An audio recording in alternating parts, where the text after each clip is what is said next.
Hey guys, so today I'm going to be looking at people who ended a friendship. So yeah, let's just get right into the video. Best friend since we were in first grade, basically a brother to me, turned out to be a pedophile. Assaulted his niece, he got bailed out, did it again, and now he's in prison. Good riddance. Oh my god. That is wild. Finding out your friend is a pedophile and you've been hanging out with them. Oh my god, I'll be sick, man. I would actually be sick. I was run over by a drunk driver years back, died temporarily and had to be revived at the hospital. Both my brothers told my best friend of over 20 years what happened. Not once did he reach out to see how I was or ask if I was okay or wished me well. I was hurt by it and tried to make some sort of sense of it.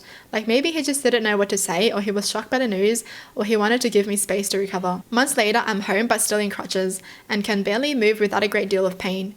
Reached out to my friend on the phone, talked a bit and asked if he felt like coming over to watch a movie, play some games and just hang out. I was lonely and missed him. He seemed enthused but asked if I could walk to his house in December on icy roads, barely able to hobble around on crutches to hang out there instead. He lived 0.2 miles from me and couldn't drive or walk the roughly 5 minutes to my house. I stopped talking to him shortly after. Wow. Best friend of 20 years and they don't even ask if you're okay? When you got in a car accident? What the hell? Even a stranger would do that. Some people just don't deserve you and your kindness. And you should just stop hanging out with them. Seriously. She was a cat hoarder, and when I talked her into giving up 20, she said that would help making space for the 4 litters. Outdoor feral. I gave up. She had 120 cats inside her house. Yo.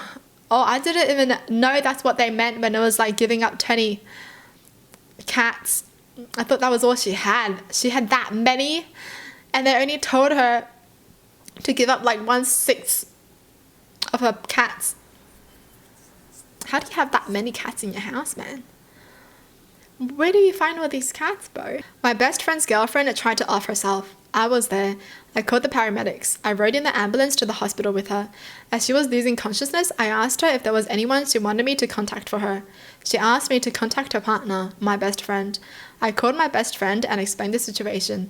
My best friend said to me, "Not my problem. What do you expect me to do about it?" Lost a lot of respect for them that day. Wow. Can you still be best friends with someone like that? I guess there's no context for it, right?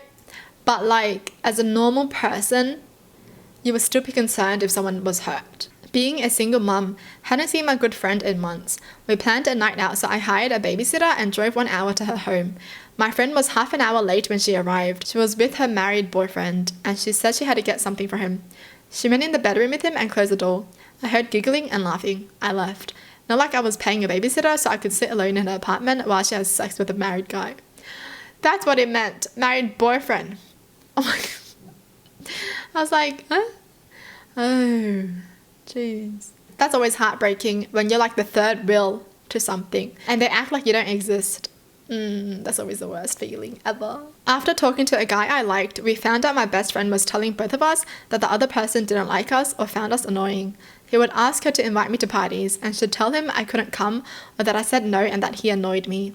She'd tell me that he didn't invite me because he thought I was annoying, or because she liked him but wouldn't admit it to anyone. When we finally realized, we got together and stopped being friends with her. We've been together for 11 years now. Damn! Oh, nice.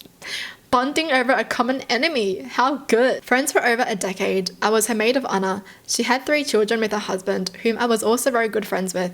I was very close with the kids. They called me auntie. I worked for her out of her home office. Watched the marriage deteriorate. She started a relationship with one of her clients after the marriage ended. She then started to treat her children like a burden. The new relationship was, and still is to the best of my knowledge, more important than her children. When someone starts to severely neglect their children for a new exciting F-boy, I have to walk away. I feel bad for the kids. Oh my gosh. You have 3 kids. You can't act like your kids are a burden when you're the one who had them, you idiot. Honestly, you brought 3 kids into this world. You can't change your mind anymore. Oh my gosh. She decided she no longer wanted to take care of her cat of 5 years and casually mentioned she was going to drop him off at the local animal shelter.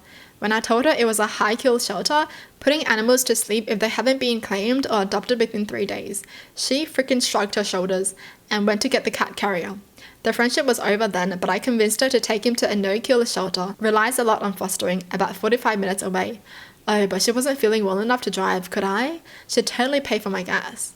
But you know, I still cared about her cat, so we did that. There was an $8 surrender charge for people who were giving up the pets, so that the shelter could get the cat's name and medical history, etc. Without missing a beat, she said, oh, this is just a stray I found in our town, but since they have a high-kill shelter, I convinced my friend to come along to drop it off. The woman working there smiled, called her a kind soul, and gave her a sticker. She broke into a huge winning smile and said, as if shyly, wow, thank you so much. You know, you're the 4th person to tell me that this week. Maybe I should try to start believing it, haha. She didn't even say goodbye to her cat, just turned around and walked out. I hate people like that. You take a pet in, you can't take care of it, you give it away. What is wrong with you? Irresponsible. I was so bewildered, not to mention pissed, that I simply followed her back to my car, didn't say anything on the way home, and just avoided her from then on. In retrospect, I wish I'd told the shelter people the truth and paid them the $8, but I was sort of in shock. How cold can you be? If only like the cat lady from the first story met this person. Seriously, she could have had 121 cats instead. I wouldn't even drive her back.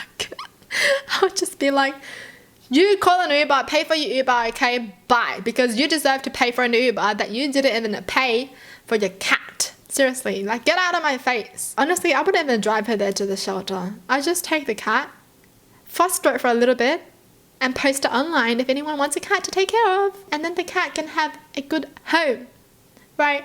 But she couldn't even do something as simple as that.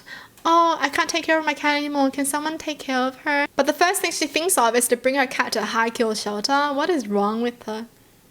Deserves a place in hell. Well, that's it for the video. Hope you guys enjoyed. Tell me in the comments down below what your thoughts are. And as always, thanks for watching. Hope you guys liked it. And I'll see you guys next time. Bye!